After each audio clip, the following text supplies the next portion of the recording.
சிலர் நம்ம லைஃப்பில் வருவாங்க, கொஞ்ச நாள் ட்ராவல் பண்ணுவாங்க, அப்புறம் கடந்து போயிட்டே இருப்பாங்க.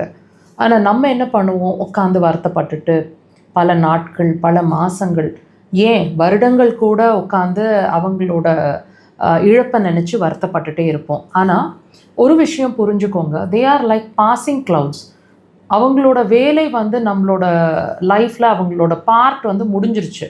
ஸோ அவங்க இல்லைன்றதை நினச்சி வருத்தப்படுறதை விட அவங்க சில விஷயங்களை நமக்கு சொல்லி கொடுத்துட்டு போயிருப்பாங்க. அதை நம்ம என்றைக்காவது யோசிச்சுருக்கோமா? அவங்க விட்டுட்டு போகும்போது நம்ம லைஃப்பில் இல்லைன்னு அவங்க நம்மளுக்கு உணர்த்தும் போது சில விஷயங்களை நமக்கு கண்டிப்பாக உணர வச்சுருப்பாங்க. நல்ல விஷயங்களவே உணர வச்சுருப்பாங்க பாசிட்டிவாக. நம்ம அவங்களோட இழப்பு அப்படின்ற விஷயத்தை தாண்டி அந்த லெசன் என்ன அப்படிங்கிறது, அவங்க நமக்கு சொல்லி கொடுத்துட்டு போன பாடம் என்ன அப்படிங்கிறத நம்ம யோசித்தோம் அப்படின்னா கண்டிப்பாக அவங்க ஒரு ஒரு ஒரு குறிப்பிட்ட சதவீதம் நமக்கு நன்மை தான் செஞ்சுருப்பாங்க அப்படிங்கிறத நம்மளால் அண்டர்ஸ்டாண்ட் பண்ணிக்க முடியும்.